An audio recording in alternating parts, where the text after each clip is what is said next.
Hello and welcome to Ask Me Anything, a series from Security Magazine where security leaders answer your questions about the industry, from best practices for risk management to the ins and outs of their positions. I'm your host, Madeline Laver, Editor-in-Chief at Security Magazine. Today, I'm joined by Diego Souza, Global Chief Information Security Officer at Cummins, a major motor vehicle manufacturing firm. Diego started off in cyber as a network administrator, rising through the ranks at a number of companies, including GE and United Airlines, before earning the global CISO role at Cummins. Diego has received a number of honors for his cybersecurity accomplishments, including being named one of Security Magazine's 2022 top cybersecurity leaders. Welcome, Diego. Thank you so much. Thank you for the introduction. I'm very pleased to be here today and looking forward for the questions. I'll be as much transparent as I can. I appreciate that, and thank you so much for joining us. So readers across our social media platforms submitted their questions for you today. So let's get into it with the first one that we received. That one is, how did you first get your start in cybersecurity? That's an interesting question. Actually, IT was not my first option when I decided to get into the professional life. I was trying to be an aircraft mechanic. But because a friend of mine that moved back from Japan to Brazil brought some computers, I kind of started to play with those computers and I fall in love. And right after that, I started to work in the cyberspace and I have been in that space since. It's been a journey. I love it. I think I did the right decision 20-ish years ago. That's a great feeling to look back on it and feel like you made the right choice and an interesting pathway into the industry too. We had a question asking a bit more getting into the initiatives you're working on now or have already implemented at Cummins. I know that you helped implement the Cyber Smart program, an employee cybersecurity training initiative there. And we had a question asking, what are some of the building blocks to a successful cybersecurity training program? I think awareness is a critical part of any cybersecurity program because you need to make sure that the company, the employees, they do understand that cybersecurity is not a CISO or cybersecurity responsibility. It is actually everybody's responsibility. So for us, making sure we drive that message was a very important component of our awareness and training program. So when we decided to create the Cyber Smart program was like, how do we build a compelling message to our employees that they will feel that they want to be part of that? Instead of using the traditional trainings where you just show problems and here's what's going to happen if you click here and there and so on, we decided to bring more for personal life story. So creating that compelling message saying, listening, if you apply this in your personal life, you're going to have a good chance not being compromised in your personal social media accounts, your banking accounts, your tax returns, and everything you're learning here, bring back to the company. It will also work very well for us. That was a very good driver to bring the employees to the front seat and help us throughout the journey.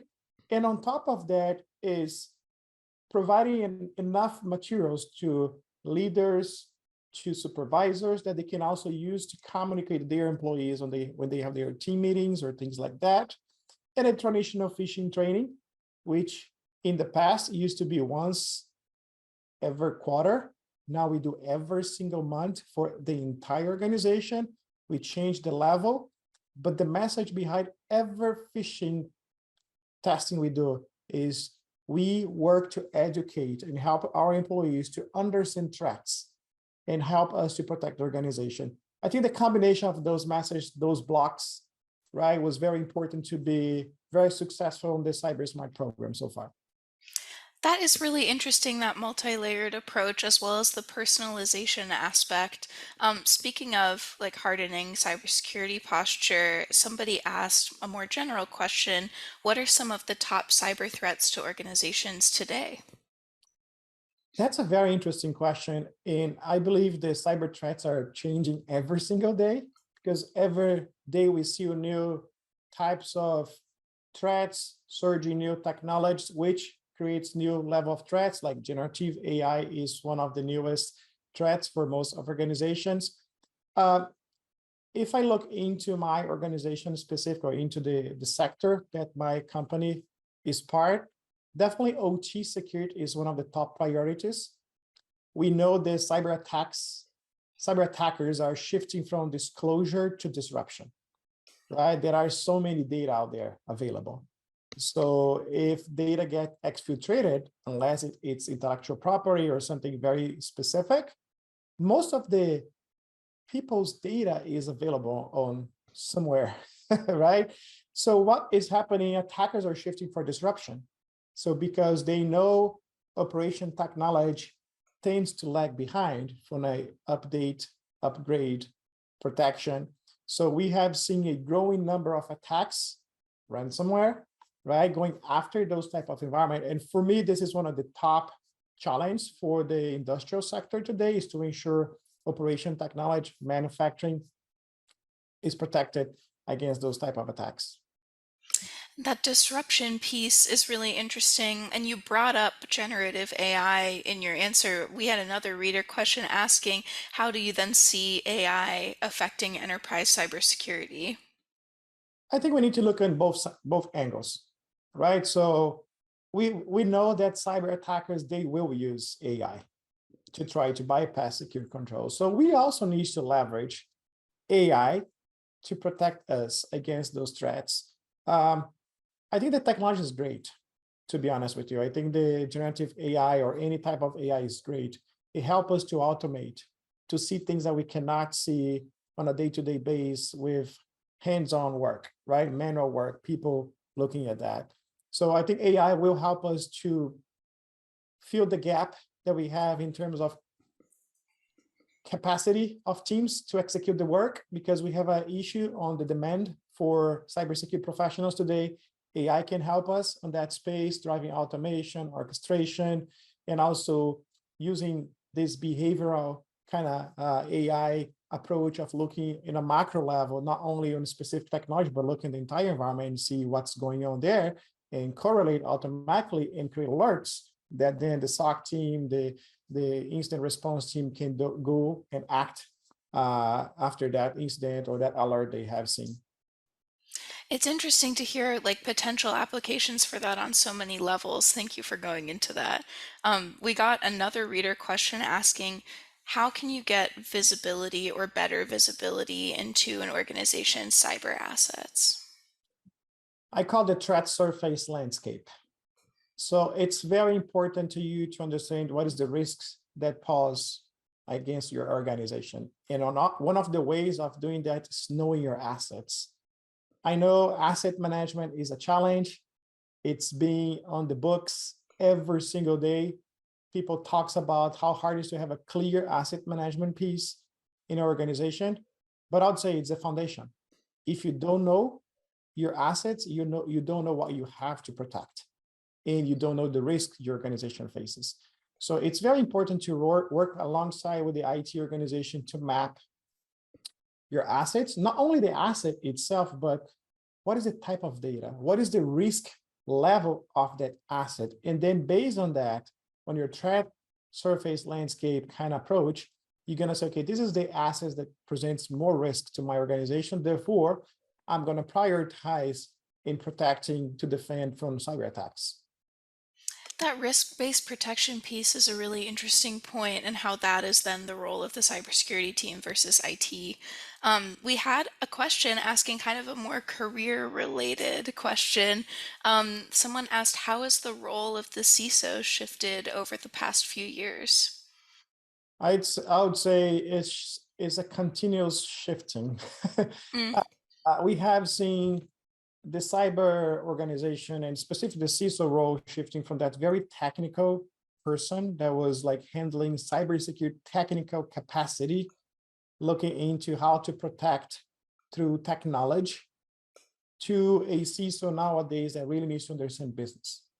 So I spend most of my time talking to business leaders to understand what the business is trying to do and what are the level of risks they are trying to bring to the organization with whatever they are trying to do. So, and then I need to be able to communicate with them in their language and then translate that back to the IT organization, say, oh, this is what we have to do from a technical standpoint. And the other element is cyber is shifting from this kind of supportive function to enablement function. So we see a lot of products using cyber components as a competitive advantage. So cyber is becoming a business enabler as well, not only from a function standpoint, but from a product standpoint as well. So a CISO, a good CISO today needs to have that mentality of, yes, I know the technical side, I understand the business, but I need to understand strategy and how can I use cyber to elevate the business opportunities. That makes a lot of sense, and it's interesting to get kind of a glimpse into that day to day as well. We had another question asking about your advice for early cybersecurity professionals. What advice do you have for them stepping into a CISO role for the first time? For me, and I'll use my own kind of career, it was making sure you continue to learn, right? So don't be in a comfort zone. Things are changing every day. You have new technologies, new regulations, new ways of doing business. You need to be on top of those things, right? To be a good CISO. For people that are starting their career and they are kind of looking to get into the CISO role, make sure you understand how the business operates. Make sure you understand finance. Make sure you understand strategy. Make sure you understand business operations. This is critical for CISOs to be successful. Now we are seeing more and more like regulations demanding, for example, board of directors to have cyber expertise. So we as CISOs, we need to know how to operate into the boardroom as well. It's very important. So anybody that has inspirations of or aspirations to get into the CISO role needs to make sure they build those elements. It's not only about the technical, now the soft skill is really, really important. How you communicate is going to be a critical factor for success. That's really interesting that combining the technical aspects with those soft skills and the communication. That is unfortunately all the time that we have for today, but thank you so much for joining us, Diego. No, thank you so much for having me. It was a great time. I enjoyed so much the questions. I hope all those that are listening us right now, they enjoy as well. So if you have any further question, reach out to me on my LinkedIn, talk to me. I'll be more than happy to connect. Thank you so much. Yeah, it was our pleasure. Thanks for listening to Ask Me Anything from Security Magazine. Remember to follow us on Facebook, LinkedIn, and Twitter to submit your questions for a future AMA episode. Listen to or watch more of the Ask Me Anything series on LinkedIn Live, Apple Podcasts, Spotify, or directly from our site, securitymagazine.com. See you next time.